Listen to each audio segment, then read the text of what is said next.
말씀 보겠습니다. 하나님 말씀 마가복음입니다.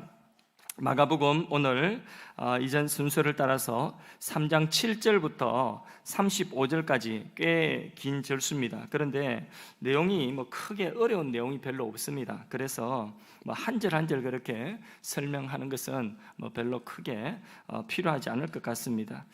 3장 7절에서 35절까지 단락을 나누어서 이렇게 같이 볼 텐데, 제가 지난 영종도에 와 17년 동안에 우리 교회를 목회하면서 성경을 이렇게 설교한 걸 쭉 이렇게 봤는데 성경 66권 가운데서 아직까지 절반도 다 못했습니다. 17년을 했는데 절반도 아직까지 다 못한 것 같습니다. 남은 목회 일정 가운데서 신구약 66권 성경 전부를 여러분들과 함께 나누는 것이 제 사명이다, 이런 생각이 되어집니다. 그래서 이 강단에서 설교할 때에 다른 말 할 시간이 별로 없다, 이런 생각을 요즘에 더 많이 합니다. 이것저것 이야기 다른 말 많이 할 것 없다, 성경만 가르치고 성경만 열심히 공부하는 것도 시간이 부족하다, 이렇게 생각되어집니다. 오늘은 하나님 나라의 가치라고 하는 제목으로 모두 4단락의 말씀을 함께 읽고, 그리고 그 안에서 하나님 우리에게 주시는 그 뜻을 함께 살피고자 합니다. 먼저 7절에서 12절까지, 7절에서 12절까지. 자, 제목은 하나님 나라 가치입니다. 자, 이 큰 하나의 흐름을 간통하는 하나의 주제를 가지고 우리가 한 단락 한 단락씩 읽는데, 7절에서 12절까지. 자, 한번 첫 번째 단락 좀 함께 읽어봅시다. 시작. 많은 사람들이 나아오다. 자, 7절에서 12절까지 본문 읽습니다. 시작. 예수께서 제자들과 함께 바다로 물러가시니 갈릴리에서 큰 무리가 따르며 유대와 예루살렘과 이두메와 요단강 건너편과 또 두로와 시돈 근처에서 많은 무리가 그가 하신 큰 일을 듣고 나오는지라. 예수께서 무리가 에워싸 미는 것을 피하기 위하여 작은 배를 대기하도록 제자들에게 명하였으니, 이는 많은 사람을 고치셨으므로 병으로 고생하는 자들이 예수를 만지고자 하여 몰려왔습니다.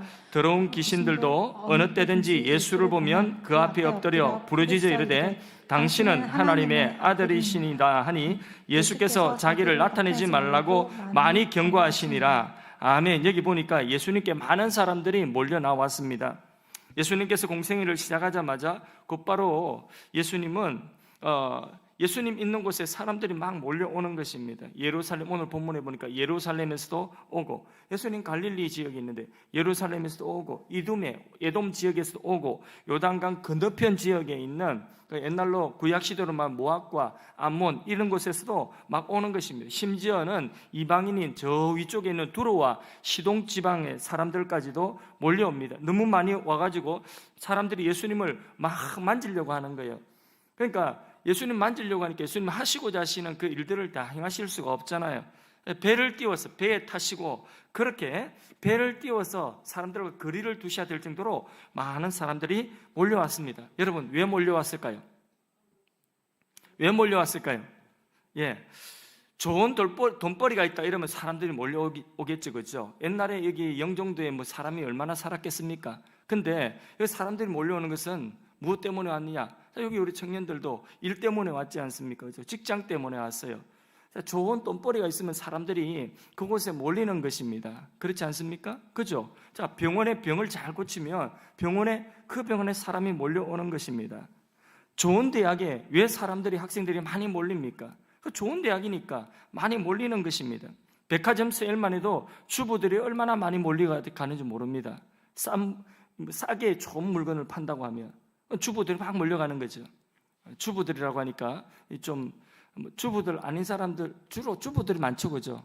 이해해 주세요. 그냥 아닌 경우에는 또 이해해 주시고, 이렇게 사람들이 몰려가는 데는 거기에 무슨 자기에게 유익이 있으면 그러면 사람들은 몰려가는 것입니다. 사람 모이는 데는 다 이유가 있습니다. 유익이 있기 때문에 내게 유익이 되겠다 하니까 사람들이 모이는 것입니다. 그런데 여러분 생각해 보세요. 이 세상에서 가장 큰 유익, 이 세상에서 가장 큰 천국의 복이 부어지는 곳이 어디일까요? 바로 예수님입니다. 예수님 앞에 오면 이 세상에서 가장 큰 유익을 얻을 수 있고, 천국의 복이 부어지고 천국을 경험하기 때문에 그분의 말씀을 들으면 천국을 경험하고 그분을 접촉하고 그분을 대할 때에 천국의 이게 평안으로 그 몸의 병이 낫고 이런 역사가 일어나는 것입니다. 그러니까 사람들이 막 몰려드는 것입니다. 주님의 말씀 속에 인간에게 가장 필요한 것이 들어있거든요. 바로 하나님의 사랑이에요. 예수님이 선포하는 천국 복음의 말씀 속에는 하나님의 사랑의 마음이 그 속에 녹아 있거든요. 그러니까 사람들이 막 예수님의 말씀을 듣기 위해서 몰려드는 것입니다. 자신을 되찾기 위해서는 사랑을 받아야 합니다. 또 사랑을 해야 됩니다. 그래야 자신의 존재를 되찾게 되는 것입니다. 인간의 사랑으로는 이게 안 된다는 것입니다. 오직 하나님의 사랑을 만나야 되는 것입니다. 그래서 예수님이 전하는 말씀 안에서 사람들은 하나님의 사랑을 경험하는 것입니다. 그래서 사람들이 막 예수님께 몰려드는 것입니다. 그리하여서 세상에서 실망한 사람들이 예수님께 여기서도 저기서도 예루살렘에서도 저 위에 시돈에서도 요단 건너편에서도 막 사람들이 몰려옵니다. 자, 이렇게 많은 사람들이 예수님께 몰려왔는데 오늘 설교 말씀의 제목이 하나님 나라의 가치입니다. 저는 마가복음을 하나님 나라의 관점에서 처음부터 쭉 이렇게 1절부터 계속해서 제목 잡고 그렇게 풀어오고 있습니다. 자, 그러면 하나님 나라의 보물은 무엇일까요? 하나님 나라의 가치, 오늘 제목이 하나님 나라 가치인데 하나님 나라의 가치, 하나님 나라의 보물이 무엇일까요? 질문. 예? 예수님? 하나님 나라, 예수님은 하나님 나라 가져오셨고 하나님 나라의 보물, 하나님 나라의 가치.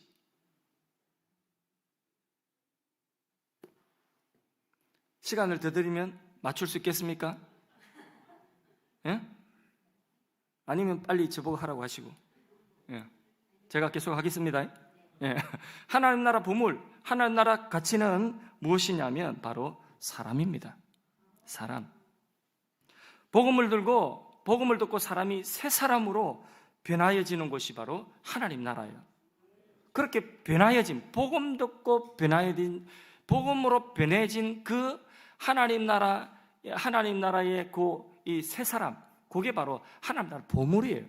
하나님이 이 세상에 가장 가치 있게 여기고 하나님이 이 세상에 가장 값지게 여기는 것이 바로 무엇이겠습니까? 무엇 때문에 예수님을 보냈고 무엇 때문에 예수님 십자가에 못 박히셨습니까? 바로 우리 구원하기 위한 것이에요. 우리가 하나님이 원하시는 새 사람으로 그렇게 변화되도록 하기 위해서 예수님 보내신 거예요. 하나님 나라의 최고의 가치는 사람이 변화되어진 새 사람, 이게 하나님 나라의 최고의 가치요 보물인 줄로 믿습니다. 예수님은 나오는 병자들을 한 사람이 예외 없이 다 고쳐주시고 이 귀신을 쫓으시고요. 예수님께 나오는 이 모든 사람들의 병을 고치시고 귀신을 쫓아주셨어요. 귀신 쫓으실 때도 귀신 보고 좀 나가주실래요? 의견을 물어보고 쫓아주신 일방적으로 그냥 내어 쫓으셨어요.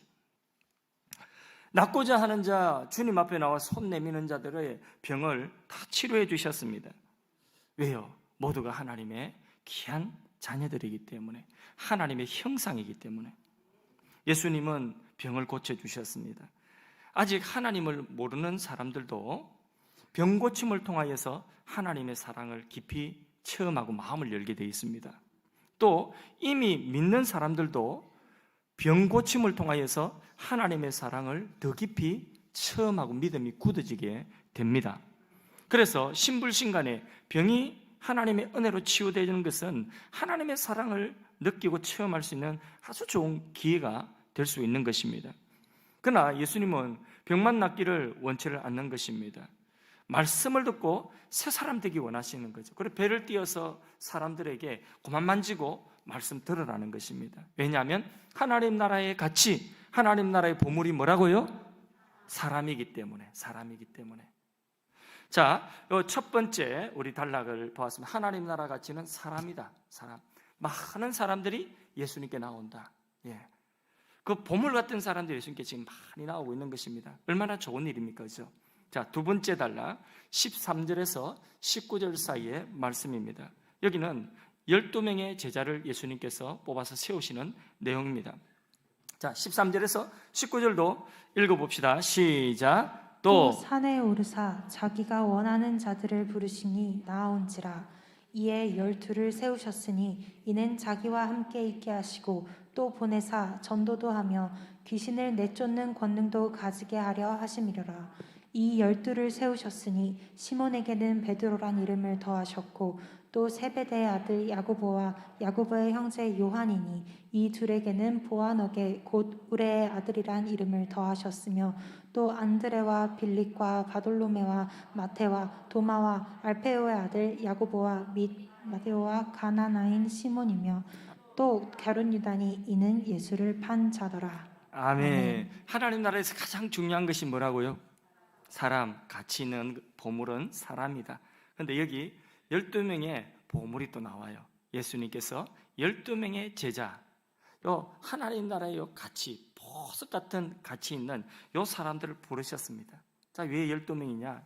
10이라고 성경에서 10이라고 하는 요 숫자는 바로 하나님의 백성의 숫자예요.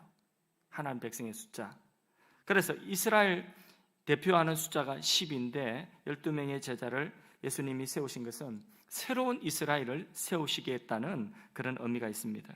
이들을 통해서 하나님께서는 새로운 이게 하나님의 나라, 이 12명의 소수의 이 사람들을 데리고 이들을 제자 삼아서 이들에게 이제 복음을 주고 이들이 변화되어져서 이들이 나가서 또 다른 사람들을 제자 삼고 더 나아가서 모든 민족을 제자 삼고 그렇게 모든 민족으로 주님이 분부하신 말씀을 가르쳐 지키게 하여서 하나님 나라 세우겠다는 것입니다. 그 목적으로 12명의 제자를 지금 선택하신 것입니다. 그런데 이 12명의 제자가 하나같이 세상에서 아주 훌륭하고 존경받는 그런 인물들은 아니었다는 것입니다. 한 사람씩 면면을 보면 베드로, 예수님을 3번이나 부인을 하였던 우리 큰형님 베드로, 막 성질도 다혈질이고 예수님을 3번이나 부인을 하였습니다. 또 야고보 요한 오늘 보니까 본문에 성질이 얼마나 급한지 우리의 아들이다. 우리. 그래서 사마리아 쪽으로 들어갈 때에 환영해 주지 않으니까 하늘에서 불이 내려가 저들을 다 태워 죽여버리죠. 이 정도로 성질이 급하고 아주 우리의 아들이라는 그런 별명을 가진 사람 야고보와 요한. 도마는 이성적인 사람이었고 마태는 또 어떤 사람이었죠? 세리였죠. 세리. 바돌로메와 다디오는 성경학자들은 엠마오로 가던 낙심하였던 두 제자라고 그렇게 봅니다. 여기 본문에 보니까 또 가나나인, 이게 혹시 가나나인 이게 혹시 잘못 번역된 것은 아닌가? 근데 이전 개역 성경에는 가나안인 이래 돼 있어요. 근데 사실 가나나인이 맞아요. 예. 아람어로서 이게 열심당원이란 그런 뜻이에요. 그래서 이 시몬 열심당원, 오늘로 말하면 운동권 출신이에요. 자, 가룟 유다는 예수님을 판 사람이죠. 12명의 면면이 보면 하나하나 보면 이게 드러낼 만한 그런 사람이 아니에요. 그죠? 약점이 많고 연약한 사람들입니다. 예수님께서는 이들을 제자로 부르시고 제자 삼으셨습니다. 그리고 이들에게 모든 민족을 품으라 하십니다. 나를 믿는 자는 나보다 더 큰 일을 하리라 하셨습니다. 아까 찬양 부른 찬양이에요. 사람을 낚는 어부가 되게 하리라. 예. 이들에게 너희가 제자 삼고 그리고 모든 민족으로 제자 삼아서 세계를 복음하는 이 제자의 비전과 세계 복음화의 비전을 심어주신 것입니다. 예수님께서는 이 소수의 연약한 12명을 통하여서 이런 일들을 행하신다는 것입니다. 오늘도 주님이 우리를 부르실 때에 우리의 세상에서 대단한 것을 보고 부르신 것이 아닙니다. 우리의 약함에도 불구하고 부르셔서 주님의 뜻을 이루시는 통로로 삼겠다는 것입니다. 우리도 이 예수님께 부름받은 제자들처럼 연약하지만은 우리가 주님 앞에 온전히 주님의 말씀에 순종하며 주님 안에 거할 때에 주님이 우리 안에 역사하셔서 우리로 하여금 또 다른 사람을 제자 삼게 하시고 또 그 한 사람을 제자 삼는 그것이요 결국은 하나님 나라의 모든 민족으로 세계를 복음하는 전략이 되는 것입니다. 세계 복음화의 전략은요 딴 게 아니에요. 우리가 한 사람을 제자 삼는 주님처럼 우리도 연약한 한 사람을 눈물로 제자 삼고 말씀으로 양육하여 제자 삼을 때에 그 한 사람을 사랑하고 제자 삼는 거기에서 뭐가 있느냐? 바로 그 속에, 그 한 사람 속에 모든 민족이 들어있다는 것입니다. 예수님께서는 그 연약한 이 12명의 그 소수의 그 연약한 무리를 보시고 그 속에서 모든 민족을 보셨어요. 모든 민족을. 그 연약한 소수의 사람들을 통해서 우리도 한 사람을 바라볼 때에 그런 사람으로 그렇게 우리가 바라보고 우리가 한 사람을 소중하게 그렇게 우리가 양육하고 주의 말씀 가르쳐 세워나갈 때에 그때 그게 바로 뭐냐? 모든 민족을 이 제자 삼는 모든 민족을 복음하는 세계 복음화의 전략이 바로 거기에 있다. 예수님의 세계 복음화의 전략은 어디에 있을까요? 12명의 소수의 주님이 제자 삼은 이 소수의 제자들 속에 세계 복음화의 비전이 다 들어있어요. 예, 그만큼 사람이 귀하다는 것입니다. 그만큼 하나님 나라의 가치는 사람에게 있다는 것입니다. 그만큼 하나님 나라의 가치는 주님의 제자 된 것만큼, 새 사람 된 것만큼 그게 하나님 나라의 가치라고 하는 것입니다. 아멘이십니까? 그러므로 여러분, 우리도요 이 세상 살아가면서 돈 아무리 많이 모아도 출세를 해도 내 곁에 나를 통하여 구원받은 사람이 없고 나를 통하여 믿음 세워져서 제자로 세워진 주님의 제자가 되어진 그런 사람이 한 사람도 없다면 영원히 초라한 인생이에요. 직장도 영원한 것 아닙니다. 돈도 영원한 것 아닙니다. 오직 사람만이 영원히 남는 것입니다. 불의의 제물로 뭘 사기라고 했어요? 친구를 사기라고 했어요. 제자 삼아야 되는 것입니다. 그래서 바울은 자신이 전도하고 자신이 세워놓은 그 제자들을 향하여서 너희는 나의 자랑이요 너희는 나의 면류관이요 영원한 나의 영광이라고 했습니다. 바울이 그 좋은 가문과 그 좋은 학벌과 로마 시민권을 자랑한 게 아니에요. 바로 바울이 이런 모든 것을 내던지고 그것들을 투자하여서 세워놓은 그 사람, 그 제자를 보고 너희는 나의 영광이요 너희는 나의 면류관이요 나의 자랑이요 나의 영원한 자랑이라고 했습니다. 우리에게 이런 자랑이 있어야 되는 줄로 믿습니다. 왜? 이게 하나님 나라 가치니까. 이게 하나님 나라 보아니까. 아멘이십니까? 여러분 먼저 여러분의 자녀들을 제자 삼기를 바랍니다. 하나님 나라 비전, 선한 가치를 자녀들에게 품어줄 수 있기를 주님 이름으로 축복합니다. 그래야 가정이 됩니다. 그래야 가문이 되는 것입니다. 이 비전을 품고 내가 제자 되고 또 내가 제자를 삼아야 되는 것입니다. 다음번 기회에 또 우리 제자 훈련 모집하면 다 오세요. 물론 그 형식적인 어떤 이게 교회에서 정하는 코스도 뭐 제자 훈련의 코스이지만은 그러나 우리 예수 믿는 신앙의 첫 출발부터 우리는 제자 훈련 이미 받기 시작한 것입니다. 제자가 돼야 됩니다. 그리고 내가 또 다른 사람을 전도하고 또 다른 사람을 양육해야 되는 것입니다. 이것이 하나님 나라의 영원한 가치이기 때문에 그런 것입니다. 할렐루야. 자, 세 번째 단락 20절에서 30절 사이의 말씀인데, 자, 이러한 주님을 보고, 자, 사람을 이 귀하게 여기고, 사람을 보석같이 여기고, 사람의 가치를 소중하게 여기고, 사람을 살리는 이 예수님을 보고 미쳤답니다. 바울 세불이 집혔다고 합니다. 한번 읽어봅시다. 20절에 30절 시작. 집에 들어가시니 무리가 다시 모임으로 식사할 겨를도 없는지라. 예수의 친족들이 듣고 그를 붙들러 나오니 이는 그가 미쳤다 하밀러라. 예루살렘에서 내려온 서기관들은 그가 바알세불이 집혔다 하며 또 귀신의 왕을 힘입어 귀신을 쫓아낸다 하니 예수께서 그들을 불러다가 비유로 말씀하시되 사탄이 어찌 사탄을 쫓아낼 수 있느냐. 만일 나라가 스스로 분쟁하면 그 나라가 설 수 없고 만일 집이 스스로 분쟁하면 그 집이 설 수 없고 만일 사탄이 자기를 거슬러 일어나 분쟁하면 설 수 없고 망하느니라. 사람이 먼저 강한 자를 결박하지 않고는 그 강한 자의 집에 들어가 세간을 강탈하지 못하리니 결박한 후에야 그 집을 강탈하리라. 내가 진실로 너희에게 이르노니 사람의 모든 죄와 모든 모독하는 일은 사하심을 얻되 누구든지 성령을 모독하는 자는 영원히 사하심을 얻지 못하고 영원한 죄가 되느니라 하시니 이는 그들이 말하기를 더러운 귀신이 들렸다 함이르라. 보십시오. 사람들이 예수님에게서 보았던 능력, 예수님을 통하여 나타나는 능력, 이 능력은 완전히 새로운 것이었어요. 이전에 서기관들과 이전에 율법 교사들이 가르치고 하던 그런 교훈도 아니고 완전히 새로운 것이고, 그 능력은 완전히 새로운 능력입니다. 어쩌다가 병자 한두 사람이 낫는 것이 아니라 누구든지 예수님께 나아가면 고침을 받았습니다. 게다가 생전에 들어보지 못했던 새로운 말씀을 그들이 듣게 되니 지금까지 유대 사회에서 보지도 못했고 듣지도 못했고 경험하지도 못했던 새로운 일들이 일어나고 있는 것입니다. 이렇게 예수님의 공생애, 이 예수님의 등장은 유대 사회 전체에 지각을 뒤흔들고 있었습니다.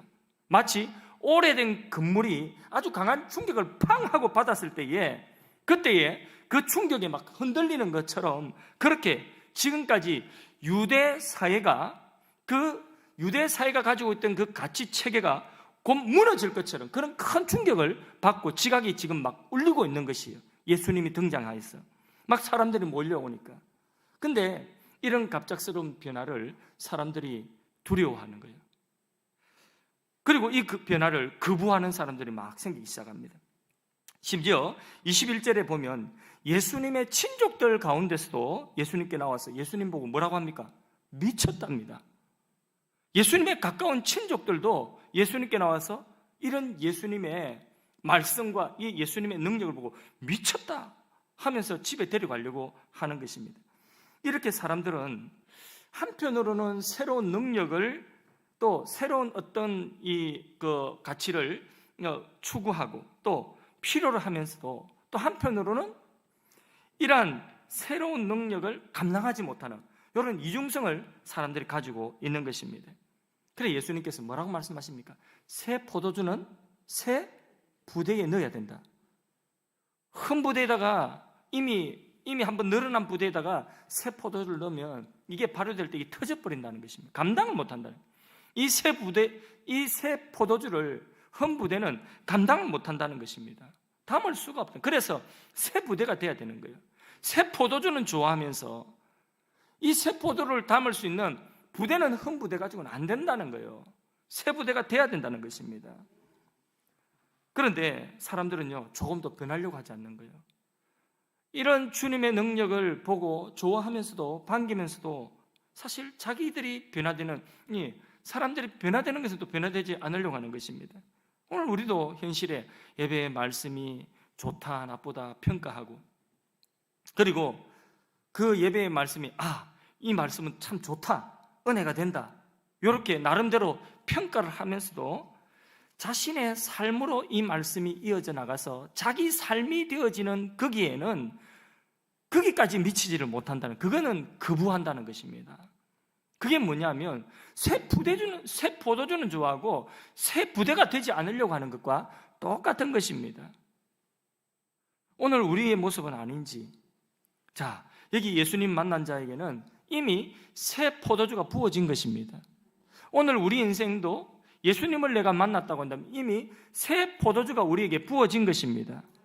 근데 이 새 포도주를 담으려고 하면 이 예수님 가지고 오신 천국을 우리가 담으려고 하면 우리가 뭐가 돼야 된다고요? 새 부대가 돼야 돼요. 그런데 이런 변화를 거부할 뿐만 아니라 이런 변화를 입고 있는 사람들을 향해서 완전 미쳤다는 거예요. 아니, 어떤 사람은 같이 교회 다니면서도 어떤 사람이 열심히 신앙생활하고 막 사람이 갑자기 변한 것은 미쳤다고, 꼭 저렇게 예수를 믿어야 되나, 이런 말들을 함부로 하는 겁니다. 조지 히필드라고 하는 영국 목사님이 처음에 목사 안수를 받았을 때에, 설교를 처음 할 때에, 목사 안수 받고 설교 처음 할 때 15명이 미쳤답니다. 미쳤다는 의미가 무슨 뜻인지 아시겠죠, 그죠? 그의 설교가 히필드 목사님 설교가 얼마나 강력했던지 은혜 받은 사람들이요, 완전히 다른 사람들 눈에 보일 때에 미친 것처럼 보였다는 거죠. 그래서 오늘 우리로 말하면 그래요. 설교 말씀 듣고 은혜 받고 예배 시간에 은혜 받고 사람이 어느 날 갑자기 변화를 입은 거예요. 그래서 막 내가 살아도 이제 주를 위하여 살겠다고, 죽어도 주를 위하여 죽겠다고, 북한 가겠다고 막 이러는 거예요. 그걸 보고 가족들이 뭐라 하느냐, 아버지가 집사고 엄마가 집사라도 야 미쳤다 너 믿어도 그렇게 믿냐 이런 말을 하는 거예요. 지금 예수님의 친족들이 꼭 이와 같은 것입니다. 자, 조지 히필더 이야기하다가 좀 엇나갔는데 조지 히필더 목사님 그렇게 처음 목사가 되고 설교를 하는데 15명이 미친 거예요. 정말 예수에 미쳐버린 거예요. 복음에 미쳐버린 거예요. 영국 교회가 겁이 났어요. 그래서 교회에서 설교 못하게 했어요. 히필더 목사님을. 그런데 그 속에 담긴 그 예수 그리스도와 그분의 나라가 가만히 있지를 못하는 거예요. 그래서 이 예배당 밖으로 뛰쳐나가지고 옥교회에서 설교하기 시작했는데 사람들이 막 바깥에 몰리기 시작하는 것입니다. 히필드의 설교를 듣고 많은 사람들이 회심을 하고 많은 사람들이 하나님 나라 경험하는 것입니다. 설교를 듣다가 사람들이 막 진짜 많이 미쳐가기 시작하는 것입니다. 예수에 미쳐가기 시작하는 것입니다. 설교를 들으면서 울부짖는 사람들이 막 나오고 기도하고 나중에는 막 쓰러지기도 하고 비가 억수로 쏟아지는데 그런데 그 장대비를 다 맞으면서 그러면서 꼼짝도 안 하고 몇 시간 동안 설교를 듣고 있는 것입니다. 설교가 끝나도 집에 돌아갈 생각하지 않고 그 비를 다 맞으며 밤새워서 사람들이 울부짖으면서 기도하는 것입니다. 이걸 보니까 미친 거예요. 이거 완전히 사람들이. 여러분 이게 바로 뭐냐? 이 미친 것이 영국의 대부흥이었습니다. 조지 히필드 때의 대부흥이었습니다. 하나님의 은혜와 사랑을 진정으로 만나고 경험하면요 하나님의 그 사랑과 은혜 우리를 미치게 하는 것입니다. 가만히 있지를 못하게 하는 것입니다. 기존의 나의 자아가 깨떨어지는 것입니다. 기존의 나의 가치관이 깨떨어지는 것입니다. 기독교는 예수님과 하나님 나라에 미치는 것입니다. 복음에 미치는 것입니다. 그래서 사람들이 볼 때 이전에 나를 알던 사람들이 볼 때 야, 저 어떻게 된 거 아니야?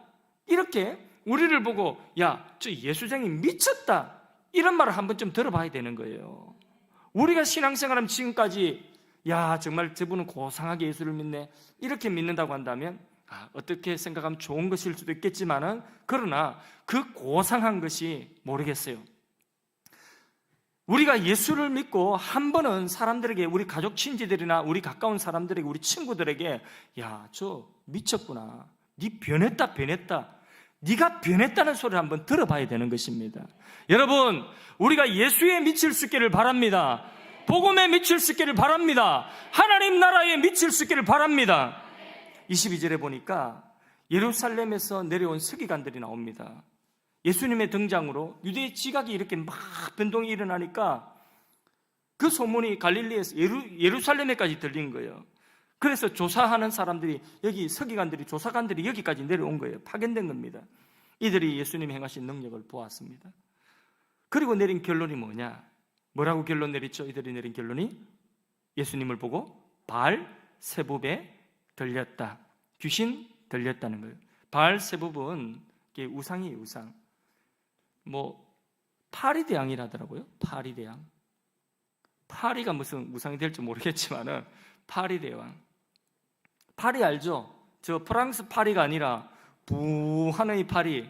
이 파리대왕이라고 하는 것입니다. 왜 파리대왕이냐?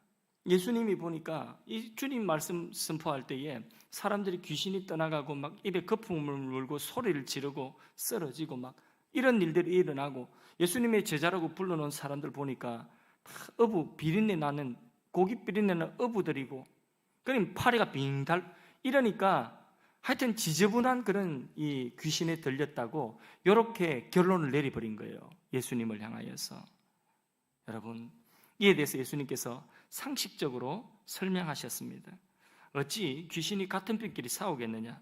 맞지 않습니까? 그죠? 아군끼리 왜 싸우겠습니까? 언제나 마귀 귀신은요 조금이라도 인간을 이롭게 하지 않습니다.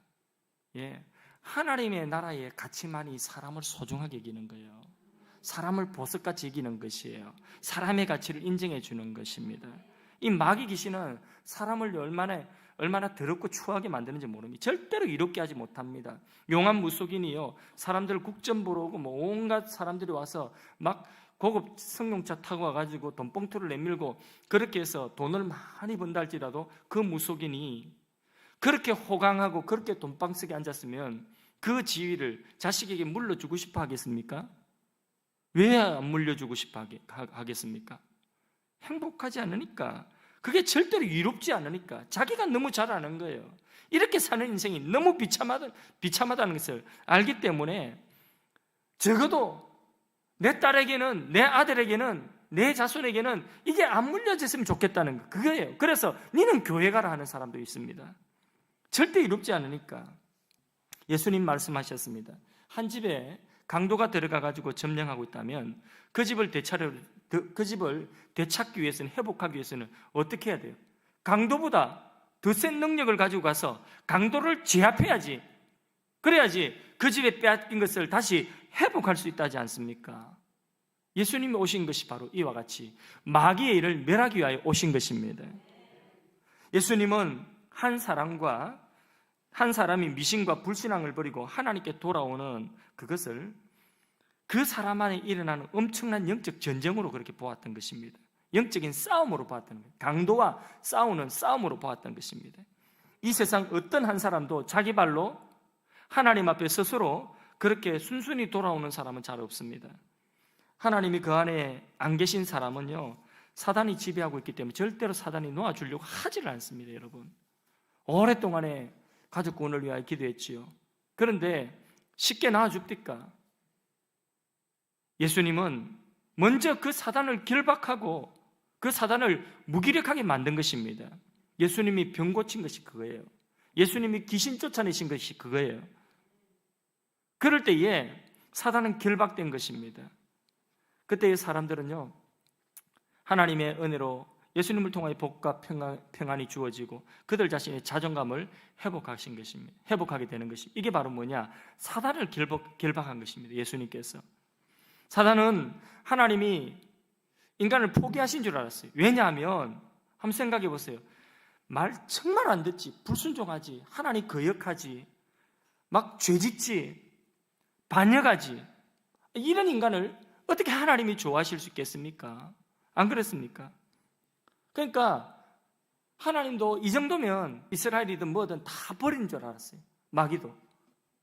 그리고 자기가 꽉 붙잡고 있는 것입니다.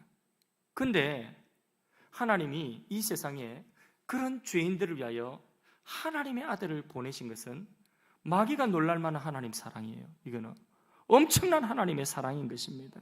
포기하지 아니하고 이 땅에 하나님의 아들까지 보내주신 것, 말씀이 육신이 된 이 땅에 우리와 같은 이런 육체를 입고 오신 것, 이게 엄청난 하나님의 사랑이라는 것입니다. 그들에게 하나님 말씀을 주시고 아픈 몸을 고쳐주시고 귀신을 추방하셨을 때에 이 마귀는 이미 기가 질렸습니다. 그리고 결국 예수님이 십자가에 못 박히실 때에, 예수님이 운명하시면서 내가 다 이루었다 하셨을 때에 이 사단의 세력은 끝장난 것입니다. 예수님이 십자가로 완전히 승리하신 것입니다. 우리가 이 세상에서 한 사람 한 사람을 이기려고 싸울 필요가 없는 것입니다. 우리가 한 사람 대적하여서 그 사람하고 씨름을 하기 이전에 먼저 그 사람을 붙잡고 있는 배우가 누구인지 봐야 되는 것입니다. 그리고 그 사람을 붙잡고 있는 배우가 원수마귀 사단이라고 한다면 그 사단을 먼저 묶어야 되는 것입니다. 예수 이름으로 그 사단을 결박하고 묶어야 되는 것입니다. 우리는 능력이 없지만 예수 이름으로 사단을 결박하는 기도를 할 수 있기를 바랍니다. 하나님의 말씀의 권능으로, 성령의 권능으로, 예수 이름으로 우리가 하나님 앞에 엎드려 기도하면서 그 사람의 배후에 있는, 그를 놓지 않고 있는 그 사단을 결박해야 되는 것입니다. 그 사단을 결박하고 우리가 하나님 앞에 금식하며 기도할 때에 사단이 묶이는 줄로 믿습니다. 그 결박이 되어져서 사단은 쫓겨가는 줄로 믿습니다. 그러면요, 그 다음은 하나님이 주신 은혜가 그 사람에게 임하는 것입니다. 하나님의 역사가 나타나는 것입니다. 그래서요, 우리도 우리의 가족들, 또 우리 주위에 있는 사람들, 너무 마음이 완고하고 너무 마음이 움직이지 않는 그런 사람들, 그 사람들 대항하여서 내가 천불난다고 싸우고 막 혈과 육으로 대할 것이 아니에요. 그들 배후에 있는 사단을 두고 기도할 때마다 그 사단을 결박하면서 예수 이름으로 예수님의 보혈을 뿌리면서 주의 말씀을 선포하면서 사단을 결박할 수 있기를 바랍니다. 그렇지 않으면요, 이 마귀 사단은요, 사람을 얼마든지 갖고 놉니다. 목사도 갖고 놀고 막 장로도 갖고 놀고 대통령도 갖고 놀고 완전히 막 사람을 얼마나 가지고 노는지 모릅니다. 강한 자를 먼저 예수님은 결박해야 된다고 했습니다. 그 강한 자가 뭡니까? 그 사람 속에 들어와서 그 사람을 지배하고 놓아주지 아니하려고는 그 사단을 먼저 결박해야 되는 것입니다. 원수입니다. 원수는 결박해야 돼요. 예수 이름으로. 우리는 절대로 사탄이 우는 사자와 같이 우리 집안에 막 돌아다니고 우리 교회에 마귀 사탄이 막 돌아다니도록 내버려 두면 안 되는 것입니다. 그런 마귀가 보인다, 그런 사탄이 보인다 하면 예수 이름으로 새벽기도 나와가지고 금요기도에 나와가지고 결박하십시오. 예수 이름으로 그 사단을 묶어버리십시오. 그리고 그 사단을 물리치고, 사단을 묶고 물리치면 그러면 하나님 주신 평안이 임하는 것입니다. 화목이 임하는 것입니다. 여기 28절에 보니까 하나님께서 용서받지 못할 죄는 없는데, 그런데 여기 보니까 사심을 받지 못하는 죄에 대해서 말씀하고 있죠. 그죠? 그 죄를 뭐라고 합니까? 성령을 해방하는 죄라고 하셨죠. 그죠? 그럼 성령을 해방하는 죄는 뭡니까? 사심을 얻지 못하는 죄는, 어떤 사람은 뭐 방언 못하게 한다, 성령을 해방하게 하고, 뭐 이게 은사 부정한다, 이걸 갖다가 성령을 해방한다, 뭐 이렇게 해서 사심을 얻지 못한다, 막 지옥 갈 죄인처럼. 신학이 다른 거예요. 그렇게 또 주장할 수도 있는 거죠. 그럼 니는 그러면 방언이 없다 하면 나는 방언 할게 하고 기도하면 되는 거지. 그 사람을 뭐 성령 해방죄로 그렇게 지옥 보내고 그럴 필요 없는 거예요. 그렇게 어떤 사람 막 그래 하더라고요. 막 은사 막 강조하고, 은사주의자들은 그 신학적으로 또 그걸 또 거부하고 받아들이지 않는 신학도 있거든요. 그러니까 뭐 은사를 받아들이지 않는, 방언 인정하지 않는다고 막 그 사람을 갖다가 막 그런 이 성령 해방죄라고 하면서, 성령 해방죄는 뭐 용서도 못 받는데 지옥 간다면서 막 이런 말을 용감하게 하더라고. 무식하면 용감하다더만. 그렇게, 그게 아니에요. 그게 아니고, 여기 성령을 해방하는 죄는 뭐냐 하면, 그 복음을 해방하고 예수를 해방하는 죄, 사심을 얻지 못하는 것. 여러분, 성령은 진리의 영은 아닙니까? 그죠? 진리의 영입니다.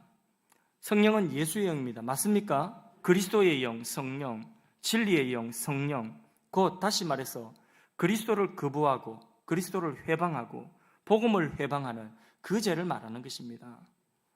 그 죄는 사심을 얻지 못하는, 당연하지 뭐. 예수님을 받아들이지 않는데 당연하지요. 여기 예수님과 하나님 나라 복음을 회방하는 사람들 나오죠. 예수님의 능력을 보고도 뭐라고 합니까? 바알세붑에 집혔다. 이 사람들의 죄는 사심을 얻지 못하는 것입니다. 왜? 예수님을 거부하고 예수님 하는 역사를 회방하니까 어찌 사심을 받겠습니까? 이게 성령을 회방하는 죄인 것입니다. 간혹 보면 예배 중에 소리 지르고, 이렇게 어떤 경우에는 막 심하면 목사를 강대상에서 끌어내리고, 또 반대로 깡패들을 동원해가지고 교회 안에서 데모 같은 것을 하고, 이런 짓거리를 하는 것은 얼마나 무서운 교만인지 모릅니다.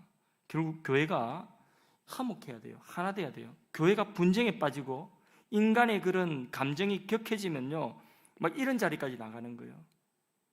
그는 이런 용서받지 못할 이런 죄인들을 만들어내는 그런 교회가 되면 안 되는 것이죠. 차라리 어떤 사람과 다툼이 있을 때 내가 욕먹고 내가 누명을 뒤집어 쓰고 하다 안 되면 내가 떠나는 것이 낫지, 절대로 사람을 상대해가지고 그 사람 이기려고 하지 마십시오. 사람 못 이깁니다. 어린아이 하나도요, 지가 조금만 머리 크면요 절대로 억지로는 안 돼요. 싸워서 이기려고 하면 아도 하나 못 이깁니다. 내 자식이라도 못 이깁니다. 그런데 어떻게 사람을 이길 수 있겠습니까? 그 사람 배후에 있는 악한 영, 사단을 결박을 해야 되는 것입니다. 그 악한 영을 대항하여서 우리가 싸워야 되는 거지, 사람을 미워하고 사람을 상대해서 이기려고 하고 그렇게 해서는 안 되는 것입니다.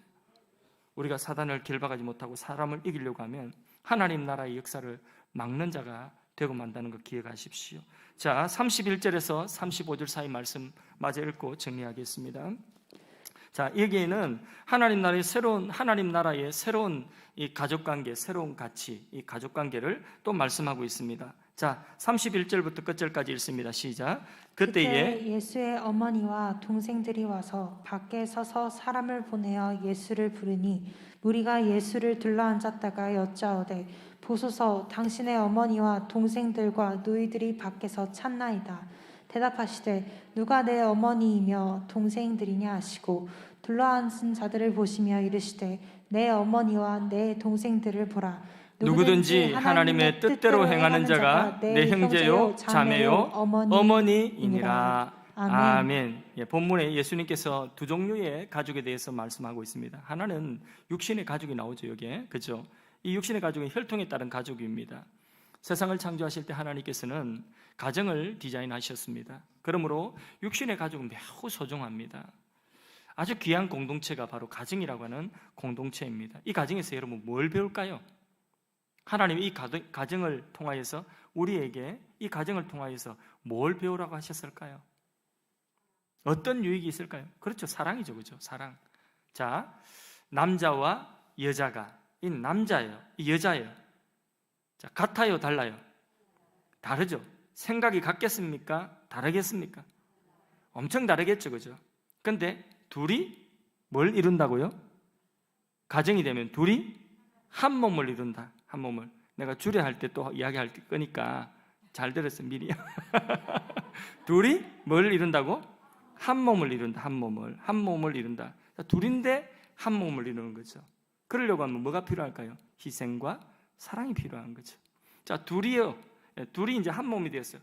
근데 또 보니까 하나가 더 나왔네. 셋이가 되었어.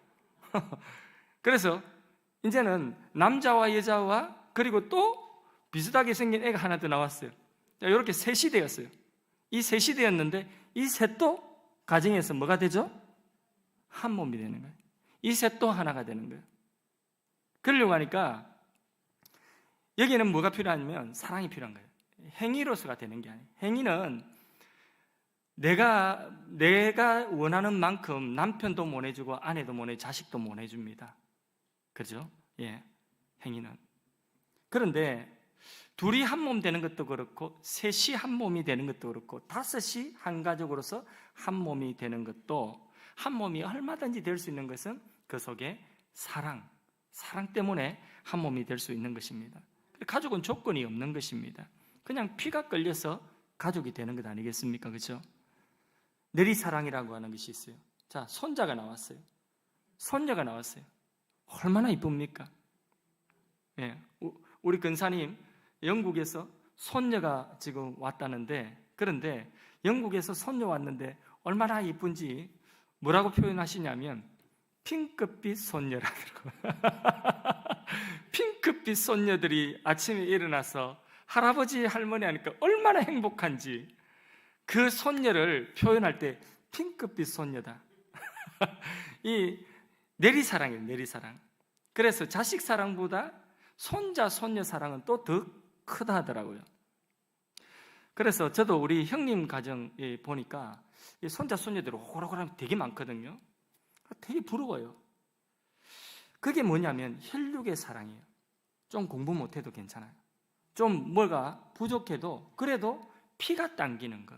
이 혈육의 사랑. 좀 얘를 먹여도 용납이 되죠, 그죠? 얘 먹어도 내 마음에 다 안 들어도 그래도 용납이 됩니다. 받아들여지는 것이 이게 가족이라는 것입니다. 악한 자라도 자기 가족에게는 사랑으로 끌리게 되어 있습니다. 예수님의 가족들도 예수님이 걱정새로 지금 찾아온 것이죠. 너무 이슈가 되니까. 그게 혈육의 사랑이라고 하는 것입니다. 그런데 혈육의 사랑은 때로는 하나님이 하시는 역사를 방해할 수도 있습니다. 그래서 예수님께서 원수가 어디 있다고 했습니까? 집안 식구다고 그렇게 말씀을 하기도 했죠. 예. 그래서 예수님 말씀대로 아비와 자식이, 며느리와 시어머니가 다툴 수도 있다. 예. 이거는 혈과 육으로 다툰다는 뜻이 아니에요. 영적으로 다투는 것을 말씀하는 것입니다. 이런 육신의 한계에도 불구하고 가족은 하나님의 은혜 중에서 그렇게 세워지는 사랑의 공동체가 가족입니다. 그 가족 안에서 뭘 배우느냐? 사랑을 배우는 거예요. 조건 없는 사랑. 행위가 아닌 조건 없는 사랑을 배우게 되는 것입니다. 예. 또 하나의 가족이 나오죠. 본문에 예수님께서 새로운 가족 가치를 선포합니다. 하나님 나라의 가족의 가치를 선포하고 있습니다. 그게 무슨 가족이냐? 영적인 가족입니다. 자, 하나님의 뜻대로 예수를 믿는 우리들은 하나님의 자녀가 되었습니다. 맞습니까? 하나님의 뜻대로 예수님의 몸이 된 우리들은 이 몸의 지체, 형제, 자매가 되었습니다. 맞습니까? 가족을 식구라고 하죠. 한 상에서 밥 먹는 사람을 식구로 합니다. 우리는 이 예배 자리에서 함께 하나님을 아버지로 모시고 예수님의 피와 살과 하나님의 생명의 말씀을 우리의 영적인 양식으로 지금 먹는 영적인 식탁 자리에, 우리가 함께 먹는 자리에, 이 자리에 함께 있습니다. 이게 바로 뭐냐면 영적인 가족이라고 하는 것입니다. 예수님은 둘러앉은 제자들을 보고 뭐라고 하시냐? 이게 내 진정한 가족이다. 교회는 영적인 가족의 모임인 것입니다. 여기서 예수 믿는 사람들이 모여서 그러면 뭘 배울까요? 질문, 뭘 배울까요? 역시 사랑을 배우는 것이죠. 역시 한 몸 되는 것을 배우는 것입니다. 그래서 그 사랑을 연습하고 길러가는 것이 바로 이 공동체입니다. 사랑이 아니고서는 절대로 한 몸이 될 수가 없어요. 내 것만 주장하고 내 주장만 가지고 내 뜻만 가지고 절대로 한 몸이 될 수가 없는 것입니다. 그러면 육신의 가족 사랑의 차원이 높을까요? 여러분, 영적인 이 가족 사랑의 차원이 높을까요? 어떤 사랑의 차원이 높을까요? 예? 자, 가족 사랑의 이 혈육의 이 가족 사랑의 차원이 높을까요? 아니면 영적인 이 사랑, 이 교회 공동체 안에서 영적인 가족이 되었는데 이 사랑의 차원이 높을까요? 어떤 차원이 높을까요? 자, 1번, 2번. 1번 손 들어보세요. 2번 손 들어보세요. 예, 맞습니다. 왜 그럴까요? 왜 영적 가족 사랑의 차원이 높을까요? 예?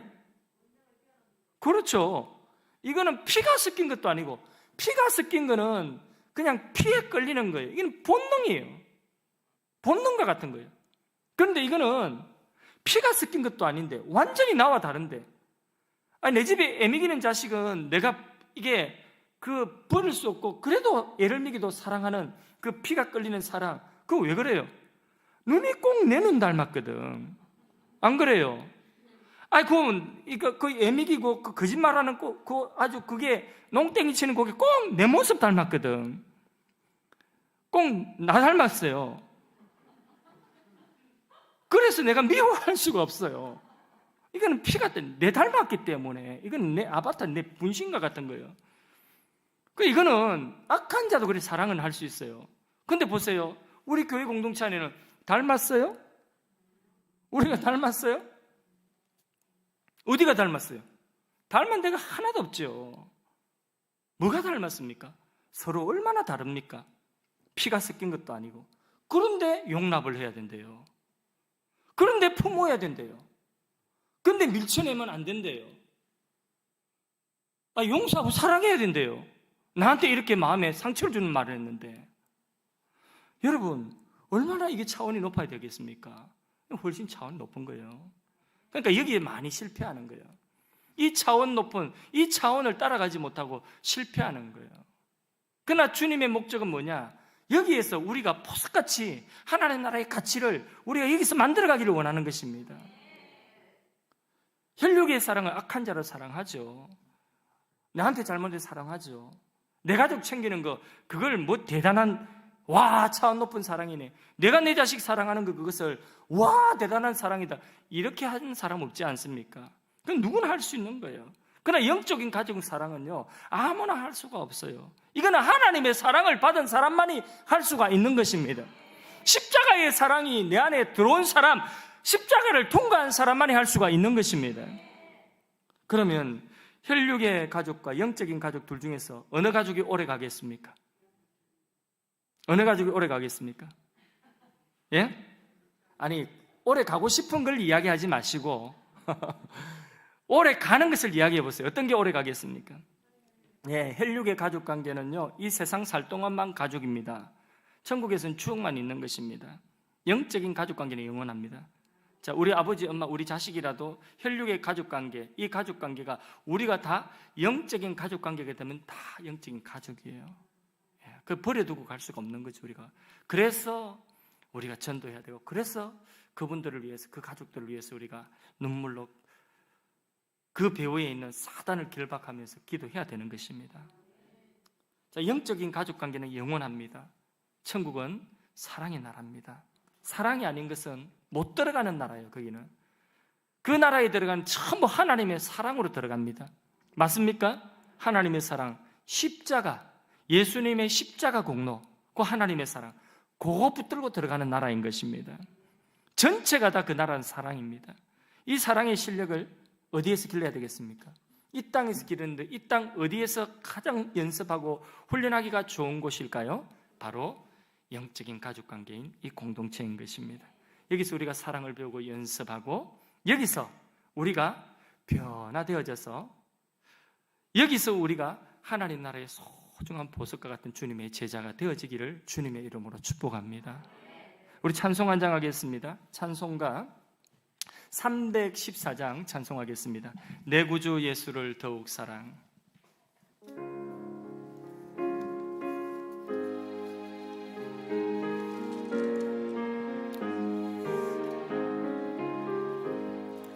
내 구주 예수를 더욱 사랑. 엎드려 비는 말 들으소서. 내 진정 소원이 내 예수를 더욱 사랑, 더욱 사랑. 이전에 세상 나 기뻤어도 지금 내 기쁨은 오직 예수. 다만 내 비는 말 내 구주 예수를 더욱 사랑, 더욱 사랑. 이 세상 떠날 때 찬양하고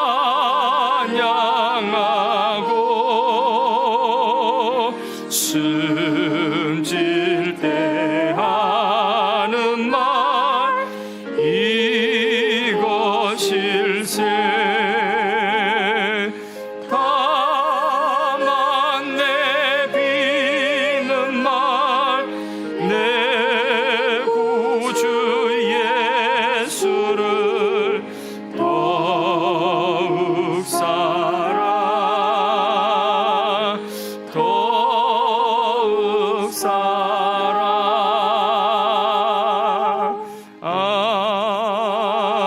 아멘. 합심해서 한번 기도하겠습니다. 먼저 우리 기도할 때에 우리 하늘 사랑의 교회에 예수님께 많은 사람들이 나왔듯이, 예수님의 그 능력과 그분의 말씀 때문에 많은 사람들이 나왔듯이, 오늘 우리 하늘 사랑의 공동체도 바로 예수님이 머리 되신 이 공동체에 많은 사람들이 예수님의 은혜를 잊기 위하여 나오는 공동체 되도록 교회 위하여 기도해 주시고, 우리가 하나님 나라의 가치는 사람이라고 했습니다. 하나님 나라의 보물은 사람이라고 했습니다. 복음으로 변화되어진 새 사람, 내가 바로 하나님 나라의 보물입니다. 그리고 나를 통하여서 또 다른 한 사람이 구원받고 양육되고 제자되어서 하나님 나라의 보물로 세워지는 그런 역사가 내 생애에 일어날 수 있도록 하나님 앞에 기도하시고, 여러분들이 마음속에 품고 있는 그 영혼들, 여러분 자녀들이라도 좋습니다. 그분들 이름 불러서 기도하시기 바랍니다. 우리가 정말 예수에 한번 미쳐보면 좋겠습니다. 복음에 한번 미쳐보면 좋겠습니다. 하나님 나라 때문에 미쳤다는 소리를 한번 들어보면 좋겠습니다. 주여, 내가 바로 그와 같이 예수에 미친 사람 되게 하시고, 하나님 나라에 미친 사람 되게 하시고, 복음에 미친 사람이 될 수 있도록 하나님이여 내 삶에 진정한 변화가 일어나게 하여 주시옵소서. 새로운 가족관계인 우리 영적인 이 공동체가 서로 사랑하면서 하나 되어져서 주의 복음의 사명 감당할 수 있도록 기도하시기 바랍니다. 이런 기도 제목 가지고 우리 합심해서 한번 기도하도록 하겠습니다. 살아계신 하나님, 우리 아버지, 은혜와 사랑을 감사합니다. 하나님, 우리를 그토록 아끼신 하나님 감사합니다. 주님께서 우리를 사랑하셔서 이곳에 불러주셨습니다. 하늘 사랑의 교회 공동체, 예수님이 머리 되시고 예수님의 능력과 근세와 영광과 예수님의 말씀이 선포되어지는 공동체가 되어서 하나님 나라를 사모하고 하나님이여 진정한 하나님의 사랑을 받기를 원하는 자들이, 하나님 진정한 은혜를 갈망하는 자들이 이 자리에 모여올 수 있는 그런 은혜의 공동체가 될 수 있도록 하나님 역사하여 주시기를 원합니다. 우리를 사랑하시고 우리를 아끼시는 주님 앞에서 복음으로 변화되어지는 새 사람이 되어서 하나님 나라에 가치 있는 보물과 같은 자들이 다 될 수 있고, 하나님 우리 아버지, 우리 한 사람 한 사람이 그렇게 복음으로 변화되어져서 하나님이 보실 때에 우리를 보석같이 기쁘게 여기시고 소중하게 여기실 수 있도록 도와주시고, 우리도 또한 또 다른 사람 한 사람을 우리의 어깨 위에 세울 수 있는 제자의 비전을 품게 하여 주시고, 하나님이여 한 사람을 주님께로 인도할 수 있고, 하나님이여 한 사람을 양육하여 주님의 제자로 세울 수 있는 하나님, 이러한 삶에 우리 자신을 헌신하고 우리 자신을 드릴 수 있도록 도와주시기를 원합니다. 그래서 그가 우리의 면류관이요 자랑이 될 수 있도록 주님 도와주시기를 원합니다. 영원히 가치 있는 보물을 세우는 하나님 그 일에 우리가 쓰임받기를 원합니다. 하나님이여 역사하여 주시옵소서. 살아계신 하나님 아버지 간구합니다. 주님께서 은혜 베풀어 주셔서 우리가 진정 예수님에게 미치기를 원합니다. 정말 예수에 미쳤다는 말을 들어보기를 원합니다. 정말 하나님 나라와 말씀에 미쳐보기를 원합니다. 하나님, 내 삶에 정말 이런 변화가 일어나기를 원합니다. 나도 알고 가족도 알고 또 다른 사람도 알고 우리의 자녀들도 알아볼 수 있는 그런 변화가 내 삶에 일어나기를 원합니다. 하나님 우리 아버지여, 그런 보석 같은 하나님의 나라에 아버지 가치 있는 존재가 되어서 주님 오시는 그날까지 서로 사랑하면서 이 공동체 안에서 제자되고 제자 삼으며 하나님 아버지 주의 복음 전파하며 살아갈 수 있는 하나님의 아름다운 그 역사를 하나님 이루어가는 공동체가 되게 하여 주시옵소서. 감사하고 찬양합니다. 하나님 나라의 소중한 보석 같은 가치 있는 존재들인 우리 사랑하는 성도님들 한 분 한 분 붙들어 주시고, 예수님이 저들 안에 거하시고 예수님이 저들 안에 주가 되시고 저들 속에서 떠나지 마시고 예수의 사람이 되게 하옵소서. 예수님의 제자가 되게 하시고 예수님이 원하시는 새 사람이 되게 하여 주시기 원합니다. 하나님, 나도 알고 우리의 자녀들도 알고 우리 주위에 있는 사람들이 나의 변화된 모습을 보고 알게 하여 주시옵소서. 하나님이 기뻐하실 수 있는 제자가 되어서 또 나도 한 사람을 주님께로 인도하여 제자 삼을 수 있는 이 제자 비전을 품을 수 있도록 도와주옵소서. 나의 어깨 위에 또 다른 한 사람이 믿음으로 세워지는 것을 기뻐하게 하시고 그 일을 위하여서 우리 자신을 헌신할 수 있는 아름답고 값진 삶을 살아낼 수 있도록 주님 도와주시옵소서. 우리 하늘 사랑의 교회 공동체가 서로 한 몸 되어지며 이곳에서 사랑을 연습하고 길러갈 수 있는 은혜를 다하여 주시옵소서.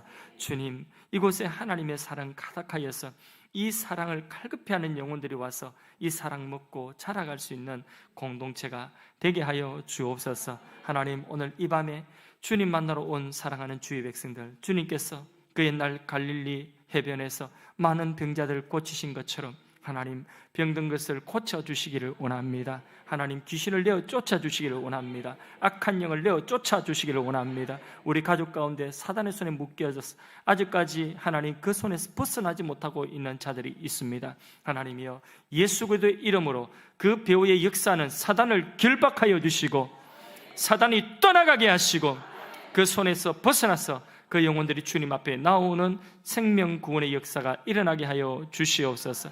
예수님의 이름으로 기도드리옵나이다. 아멘. 하늘에 계신 우리 아버지여, 이름이 거룩히 여김을 받으시오며 나라가 임하옵시며 뜻이 하늘에서 이루어진 것 같이 땅에서도 이루어지이다.